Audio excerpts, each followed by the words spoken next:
Hi, my name is Leila. I'm the founder of Dietitian Your Way, a dietitian network empowering dietitians, nourishing communities. Today, we're speaking to Melissa. She is an award-winning integrative dietitian and founder of the Hormone Dietitian, LLC. She helps busy women with hormone imbalances, PCOS, and fertility issues to regain regular symptom-free periods and get pregnant naturally. She uses a functional medicine approach to identify and address the root causes of symptoms with a personalized nutrition, supplement, and lifestyle plan to balance hormones and optimize fertility. Melissa and I actually recently connected at FNC, the Food and Nutrition Conference Expo, and I had the pleasure to meet her in person. Finally, after so many years, I'd been following her for a while, so I'm a pretty big fan. She brings a lot of hope and solutions for women who are struggling with hormonal imbalances. Thank you so much for hopping on with me today. I really appreciate it.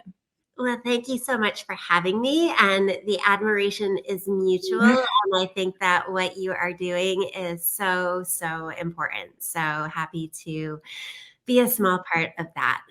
I appreciate that. Thank you. Let's start off with, why did you become a dietitian? Yeah, so I don't know how much you know about my backstory, but I went to college in New York and I stayed in New York City, and I was working in pharmaceutical advertising as a copywriter. So I had a dance and writing background. Somehow ended up in this highly medical field and realized that I actually really enjoyed science. Like I really enjoyed learning the pathways. I was working in oncology, targeted oncology therapies. So I never knew I liked science. I don't know how much you know about the advertising world, but it really is what you see on TV. If you think about Mad Men, and just the parties and the drinking and Okay. in the 90-hour work weeks, like 90 hours was Oh my gosh. a pretty consistent work week for me. So, even though I was good at it and I was, in high demand and really was kind of living the life in New York City, so burned out, so burned out. They basically are in charge of your whole life. Oh my It's gosh. try to make weekend plans. They are like, well, we need you to go to Oklahoma this weekend. And you're like, can I say no? And you can't. Wow. What ended up happening, I ran the New York Marathon in Wow. Go you. that was my big, like, I wanted to run it at 30, which I didn't quite do.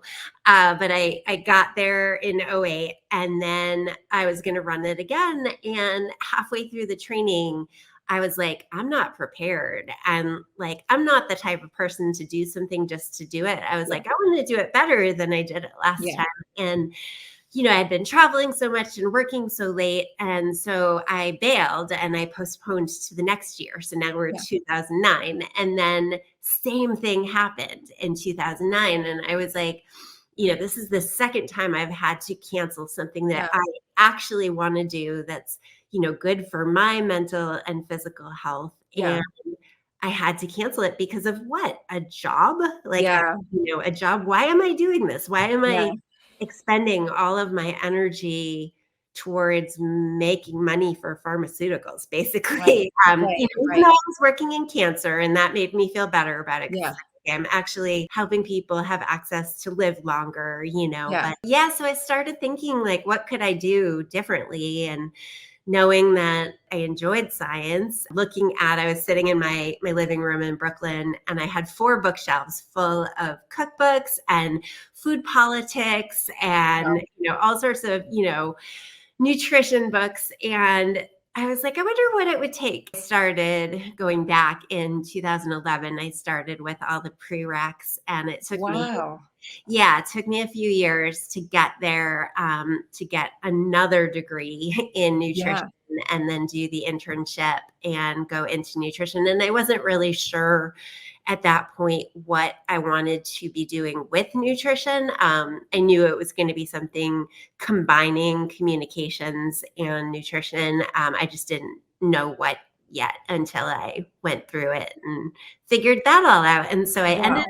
working with PCOS primarily because the first client that I had with that, I felt like there wasn't a lot of great recommendations out there. And that I could serve this community better, because what happens is your doctor tells you, oh, just lose weight, just go. Yeah. But then you turn to the internet and it's the Wild West, and it's, you've got to cut out gluten and dairy and Right. soy Oh and my sugar. gosh, yeah.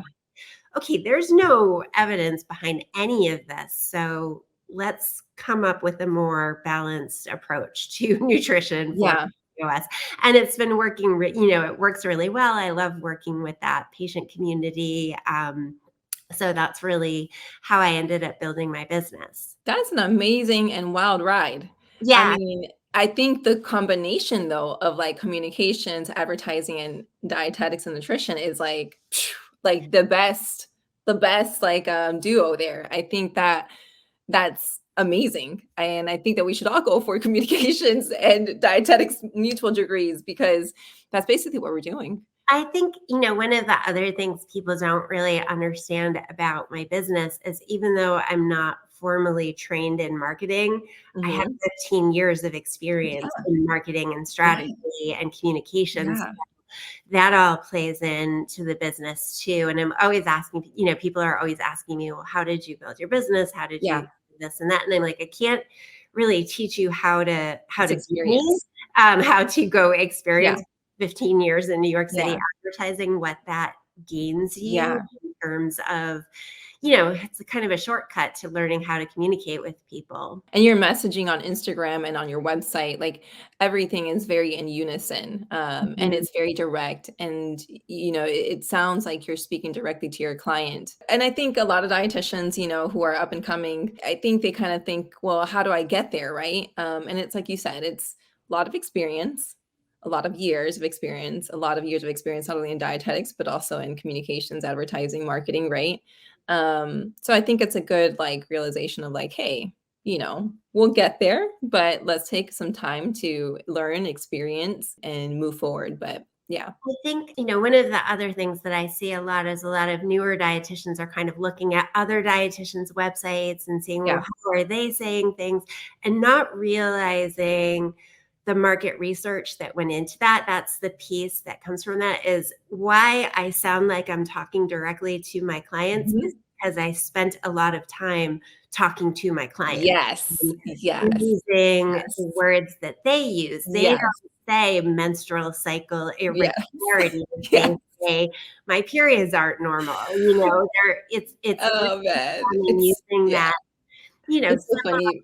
simple Yeah, language. I was talking to another dietitian recently. I was creating a quiz for Dietitian Your Way, and I think one of the words that I used was like eating for my body type. She's Mhm. like, "What does that mean?" I'm like, "I don't know, but it's very trendy right now." Like, it's very trendy.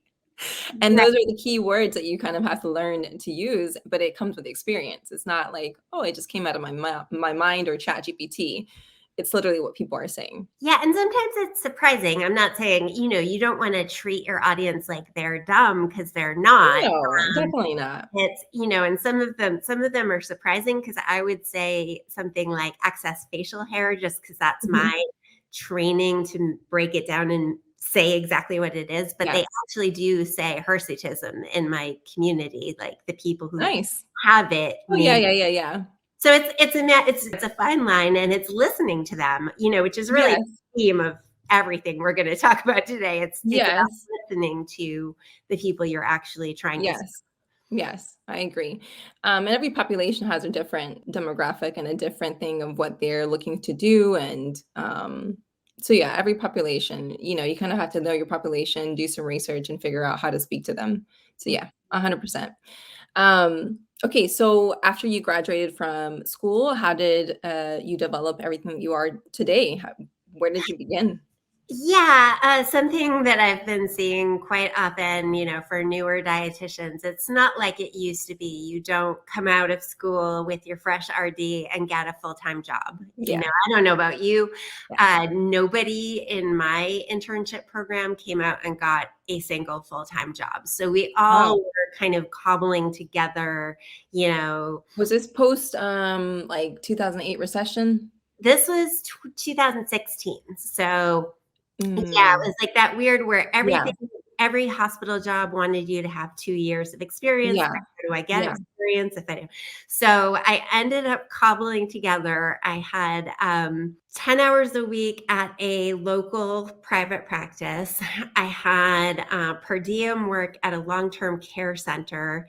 And then I was working as a retail dietitian, which ended up being key to me because retail pays really well. 2 days a week of retail, I knew I could start paying my student loans and cover my bills with that, which Nice. left me those extra days to work on my business. And that was when I also started writing for Helpline around that time. So, Cool. I had all these little pieces of things coming together, and I could have kept going with any of them as long as Yeah. I wanted to. My practice ended up taking off quicker than Amazing. I anticipated. So Nice. so I ended up, unfortunately, and I really enjoyed the retail job. It's so like one of the most fun jobs you can. Really? I wanted that job for a while. Yeah. I Yeah, heard a just lot of good stuff about it. recipe demos and store tours Yeah. and helping people shop. And it's, that was just so fun for me. I pre-COVID, I loved grocery shopping. Like I love seeing the new products, reading all the ingredients. Like that would be, my husband's a basketball coach. So Friday nights he would have games and I would go do my Trader Joe's therapy on Friday Yeah. nights and go hang out there for like I an love it. I love it. I actually do that on Fridays too. I go to Whole Foods and I'm like, let me see what's up in this market today. Yeah. And now the masks and all that, like it just, grocery store panic attacks became a thing. And I was like, I can't do this. So I'll go to like the food co-op, but I won't go to like a big grocery store. I get way too overwhelmed by that now. So Really? Is it because of COVID or it's partly COVID, partly because I am a New Yorker. And so I get really overwhelmed. Like if you want to see me have a full panic attack, put me in a Costco, like a big, wide open space. Like I'm like frozen on the spot. I'm like, yeah, But so what is it overwhelmed. about Costco? I think Costco really quickly, Costco has made it so big. I think like the masses, everybody goes to Costco and I love it. They have amazing selection, but yes, it's huge. And every single time you go there, it's like Disney World inside of there. Yeah, it's like you can buy frozen fruit and a TV and a sweater. And clothes. Yeah. Like it's way too much for me. Yeah. Very cool.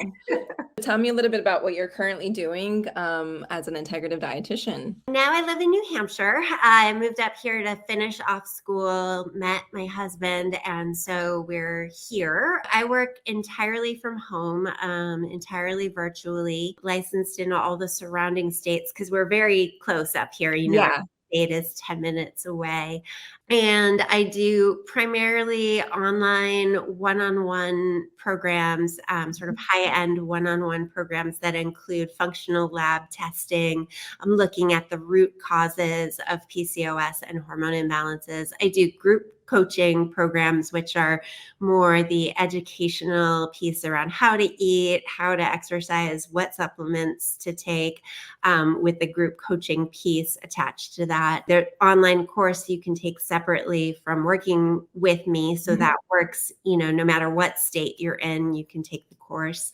I have some smaller, mini courses. Then I have a cookbook. My cookbook Wow. out in Yeah. 2020. Yeah. And I was doing that in our teeny little 2-bedroom Your kitchen.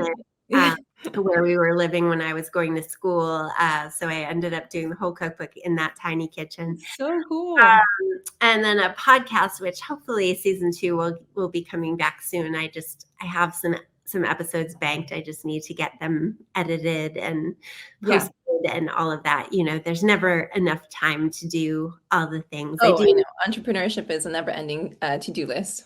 I do some speaking. I do some brand work. I'm very, very involved with the DPG, Yep. so Dietitians in Integrative and Functional Medicine. I've been on that board for 6 years now. So I'm actually their communications chair this year, but I Very was cool. chair 2 years ago. I've been social media chair for them. So I do a Wow. lot of work with that group. That's really kind of my dietitian home base. Yeah, I love it so much. I feel like I have questions about a lot of different aspects of your business. How do you make it all happen? Like, how do you organize yourself? Yeah, kind of.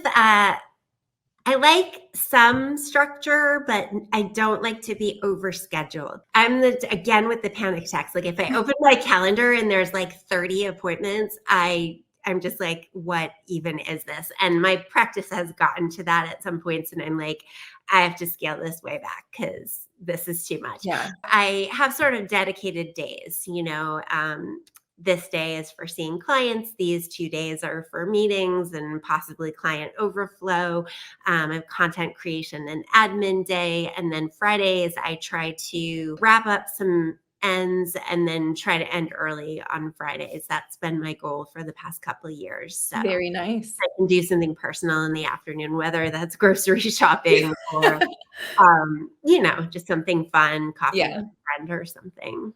I love that. I love that. What's your favorite part of your business? At the content creation. I am happy as a clam sitting here creating content. I also really do enjoy, figuring out the puzzle. So looking at someone's labs and figuring out what's causing them to feel the way Okay. that they do, like, and identifying things that often no other health practitioner has been able to connect the dots on for them before. And I'm like, Mhm. oh, this is why this is happening. You know how to fix it, so that's Yeah. always super rewarding as well. I love that. And so, with your background in integrative medicine or integrative nutrition, like what schooling did you do or certificates, programs did you do to get that background? Yeah, it's a little bit of self-education. Yep, To I be believe honest, it. I did, I'm not going to name the program. Prior to becoming a dietitian in 2000, I did a program that's very well known for health coaching, and it was still in person in those days in New York City. So I attended that. And so I had always been, attracted to a more natural approach Yeah, to healing, understanding that nutrition and lifestyle play a huge role in our health. yeah. And then, go through the formal schooling. I actually was pretty lucky because I went to the University of New Hampshire, and I was like, I'm going to have to tell people to take Ensure and do all these things that I don't agree with. Right. But we're very farm to table, sustainability focused up here in New Hampshire. Cool. My internship was actually sustainability focused. So, a Awesome. lot about that. So it wasn't as nearly as bad as I thought it was going to be. There were not as many times where I'd had to bite my tongue on things I didn't agree with. And then just, self learning, seeking out the information that I wanted to learn and finding where I can learn that and Yeah, what people are doing. To be honest, a lot of the methods that I use yeah. with people with PCOS are my own, Good. having sort of filtered through the research, Yep. tested things in practice, figuring out, is this even, because there's 100%. some great research on things that seem to have a lot of efficacy, but then you try them in practice and it's like nobody could ever stick to this. Yeah. It's not sustainable. So if it's not sustainable, then I'm not going to recommend it. Amazing. And I think that's a piece that a lot of people miss out on is the sustainability in the long term, right? Can you sustain this? Because that's part of the reason where it's like, okay, I've been to this person, I've been to that person, and they put me on this diet and put me on that diet. And sure, it worked for 1 month, and then I was off of it, and then all the symptoms came back, right? And how many times have we heard this over and over, right? It's really nice that you mentioned that part of sustainability because it's so important that a person's can live their lives, how they please, right? And feel like they can do this for the long run. Yeah, actually, my physical therapist, she's amazing. Dr. Jocelyn Wallace, she's a pelvic floor physical therapist. She had just posted this past week, and it really resonated with me. This idea that someone can decide to exercise, right? Hmm. They'll work out for 5 days and they'll Hmm. sustain it for 1 week. And Hmm. 4 months later, they'll do that again, 5 days for 1 week, and then Yeah. 5 days where someone who sets out at the beginning of the year to work out twice a week consistently, at Mhm. the end of the year, they're going to have worked out More times. multiple times more Yes. than the person who's all gung Mhm. ho about it. So, we have to really think about Consistency. consistency, and diet is the same. You can't cut all your favorite foods and Yeah. expect to just stick with that for a lifetime, because Right. what is willpower? Like, that's not a thing. Discipline, that's not needed. As soon as we get tired, as soon as you get stressed, that's going to go out the window. So Yep. Yep. yeah, we have to Yep. figure out what works even when we're busy. Very cool. Very cool. So, I think most dietitians, and I think not most, but I would say a good quantity of us, I think what you were mentioning, it's like, learning through research studies or learning just through your own research. And I think that's what a lot of us do, right? Because a lot of us don't get handed a book on like, here, this is what you do for, this diagnosis, right? Some of them, of course, you do, but when you talk about like PCOS, we weren't, taught what to do. And actually, I don't think PCOS, and that's one of the questions I want to ask you, PCOS 10, 15 years ago, I feel like that was like a very random, unknown diagnosis. Am I wrong for saying that? Because I feel like it was.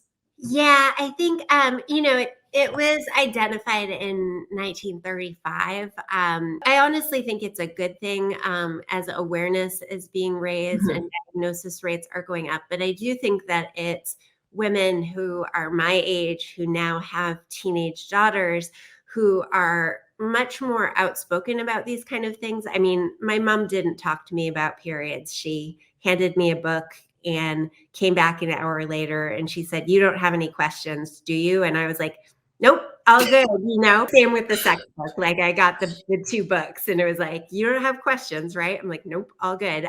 Where now, moms and daughters tend to be a little more communicative about what's Yeah. going on. And I think, the moms who are Gen X or now like elder millennial moms, the Yeah. second that anything is amiss, they're like, "We are going to the gynecologist and Yeah. getting checked out." So Yeah. Which is great. it's a little bit more of a forward thinking and actionable sort Yeah. of group that we have now. So it is getting diagnosed more. I think it's getting overdiagnosed as well, which is kind of a problem, because there's all these criteria that you Mhm. have to meet to be diagnosed. And I do think it gets overdiagnosed in some populations. Which medical doctor would be the one to diagnose it? A PCP or an endocrinologist?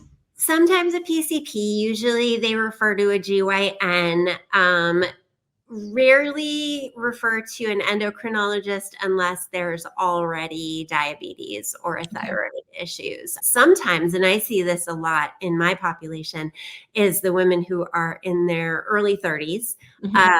They went on the pill in high Mhm. school. Everything was fine, didn't think about anything, went off the pill to try to get pregnant. And that's when they're getting diagnosed by a reproductive endocrinologist. So they're seeking fertility care. And that's what's triggering the diagnosis, because they didn't think they had a problem. Maybe they had acne as a teenager. I always ask, why did you go on the pill? Because if it was for irregular Uh-huh. cycles or acne, chances are that PCOS has been there all Just along. silent. Mhm. Wow, amazing. That is really, really cool. Really annoying, but really, really cool to hear. Yeah. Like, really go in depth with the person and to really, like you said in your website, to go into the root cause. And Mhm. I think that's something that we don't do here in America. I really don't think that we think about how did I get here and why did I get here and what caused this. It's usually like, here's a diagnosis. Yeah, That's I it. actually I shared my office, when I lived on the coast. I shared my office with a doctor of Chinese medicine, Yeah. and Cool. was really interesting. And, I've seen this here, just as an example of the cultural differences, is here we don't learn about tracking our body temperature, our basal body temperature, unless we're trying to get pregnant. We don't learn how to chart our cycles unless we're trying to get pregnant and there's an issue. Whereas in China, young girls are taught how to track their cycles, and they bring those charts to their doctors, and the doctors look at them and say, "Oh, there might be a problem here." So, it's seen as vital information that is just part of our vital signs and what's going Yeah. on inside. It's very different because here in the US, there's a lot of anxiety about tracking cycles because it's so tied to why am I not getting pregnant? So let's kind of go on to Dietitian Your Way and then see your profile. I think talking to other dietitians, I think that everything is sort of do it yourself and figure it out. I'm sure you've had to go through this with your business. It's like, if you don't know something, just Google it. Like, I'm always Googling, how do I, and insert the name of the software, or, I'm a very old person on social media, I feel like, and I'm often Googling, how do I make the blah trend on TikTok, there's information out there, everything's been done, so it's just a matter of finding the right places. I agree. And there's so much information out there nowadays, right? Where it's like, if we don't know how to do something, I'm sure you can find out where to find that information, or, which is pretty important too, it's also like, getting involved with a community, a community or a support group that can help you as well. This is Melissa's profile on Dietitian Your Way. So her about me is award-winning integrative women's health and hormone dietitian specializing in PCOS, hormone imbalance, and fertility. She has a virtual private practice, like she said, and she also has courses and her cookbooks, podcast host. She does brand work, blogging, and social media. Definitely follow her on social media. She also serves adolescents and teenagers, not only adults. And she has individual and group coaching. She is also allied with communities and has different populations that she works with as well. Very cool. And she also has awards, Emerging Women's Health Dietitian in 2019 and Food Minds Upward in 2019. Very cool. And here are the service areas and where she is able to provide her services. Yes, and the courses are everywhere. So you can take a course even outside the US. It's just Nice. the one-on-one and group programs where it's sort of tied to licensure and certification. Right. I love that you offer different types of services for different budgets and also for different constraints, right? So like you said, if for some reason, you're not licensed in a state that a person needs help, they can take a course. So for those who don't know, as dietitians, we are licensed in certain states, which means that we can only practice in those states. Very cool. Yeah, it's very important to me to include a range of services. Unfortunately, with the functional lab testing, they're expensive. So that's a large part of why, because I feel like if I don't have those, I can't fully identify the root causes. So that's just the way I work best one-on-one with someone, is to really go deep. So that's why that's the highest level. But then if you, can't afford that, but you want access to me, then the group coaching. And then if you just want the information, then I have, a $47 course, or have my book is, available. And obviously all the free work I do on Instagram and my blog as well, and the podcast as well. You have a lot of really good hot topics on the podcast. I saw the last one that you put on there was about breast cancer nutrition, which is a hot topic. I think a lot of people who go through breast cancer, I've had a couple of patients myself, and it's always a question of can I have sugar? Can I not have sugar? Right.